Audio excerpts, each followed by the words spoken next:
जी, खबर शामिल करते हैं लाहौर से। लाहौर पुलिस का अपने शोहदा के वरुसा की खुशियों में शरीक होने का सिलसिला जारी। शहीद हेड कांस्टेबल मोहम्मद अमीन के बेटे मोहम्मद मुबीन की बारात के हमरा पुलिस प्रोटोकॉल में शादी हाल आमद।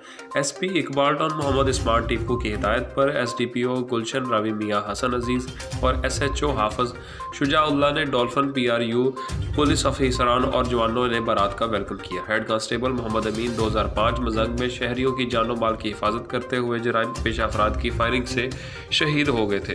मोहम्मद इस्मार्ट टीपू का कहना है, शहीद हेड कांस्टेबल मोहम्मद अमीन के बेटे मोहम्मद मुबीन भी महकमा पुलिस में बतौर कांस्टेबल फ़राइज़ सर अंजाम दे रहे हैं। शहीद के बेटे दुल्हा मोहम्मद मुबीन ने एएसआई महकमा पुलिस में मुकाबला का इम्तिहान भी पास कर लिया है।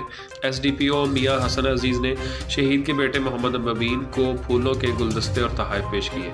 एसडीपीओ मियां हसन अजीज़, एसएचओ हाफिज शुजाउल्लाह ने एएसपी इकबाल टाउन मोहम्मद इस्मार्ट टीपू की तरफ से मुबारकबाद दी। मोहम्मद इस्मार्ट टीपू ने लाहौर पुलिस की जानिब से शहीद के बेटे को फूलों का गुलदस्ता और नकद रकम भिजवाई। शहीद के वर्सा ने लाहौर पुलिस के इस खुश आइंद इकदाम पर एएसपी इकबाल टाउन के लिए नेक तमन्नाओं का इजहार किया। लाहौर पुलिस हर लम्हा अपने शोहदा के वर्सा के लिए सरपरस्त की हैसियत से मौजूद है। मोहम्मद इस्मार्ट टीपू का कहना था, जामे शहादत नोश करने वाले बहादुर अफसरान और जवान लाहौर पुलिस के माथे का जुमर हैं। शोहदा पुलिस के वर्सा की खुशियों और गम में बराबर के शरीक हैं। एसपी इकबाल टाउन मोहम्मद इस्मार्ट टीपू।